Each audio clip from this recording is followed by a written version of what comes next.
Situations when it's best to lie. Travel edition. The creepy person asking, is it your first time visiting? No, I used to live here. Are you staying at this hotel? No, I'm waiting for a friend.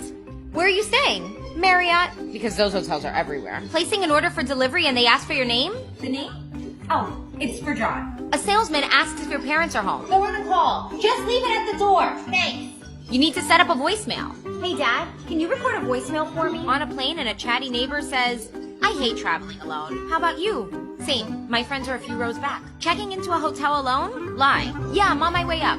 And if a helpful stranger offers you a ride at the airport? No. Plus, it's illegal in many states. Hey, when do you usually work? I don't know. My manager's always changing the schedule. Is this your car? It's borrowed. Can I get your handle? I have a boyfriend. Someone's hitting on you, asking where you're headed next? The hospital. Someone's standing too close, you're uncomfy? Act a little wacky. And you could always pretend to not speak the language.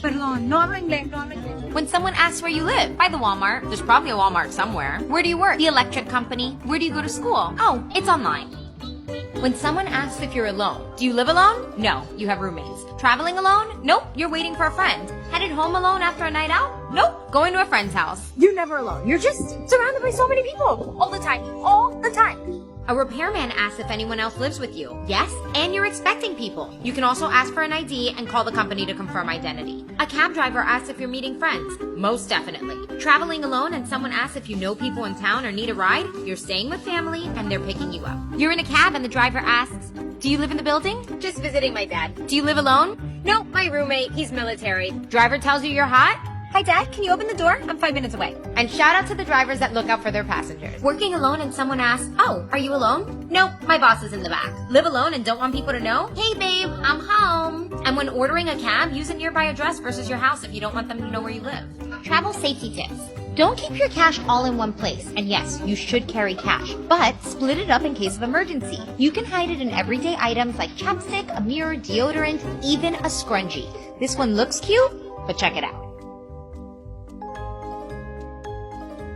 Safety tips for public transport. I hide nice-looking jewelry even if it's fake, like turning my ring inward or taking it off. Put away my work or school ID, and I use bags with zippers instead of open totes. Parking lot safety tip. If you're getting out of work or a store late into an empty parking lot and you feel uncomfortable, here's a hack. Use your car alarm as a personal alarm. Set it off, and if someone's hanging around, it might scare them off. And don't be afraid to ask for an escort when possible. To do when you're getting in a cab. If it's an app service, check the license plate, name, and destination. But with any car, you can also check if the child lock is engaged. To check from the outside, look on the side of the door when you open it. If you're inside the car, try opening and closing the door. If you can't open it, you know it's engaged. Tell safety tips, part 1. Lock your door and use the deadbolt. You can cover the peephole with tissue paper.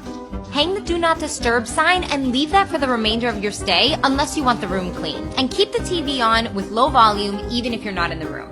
You're at a hotel or anywhere and don't trust the locks? Here are 4 tips. You can bring your own portable lock or put things behind the door that'll wake you up, like bells, a mug or water bottle on the handle or floor, or an ironing board.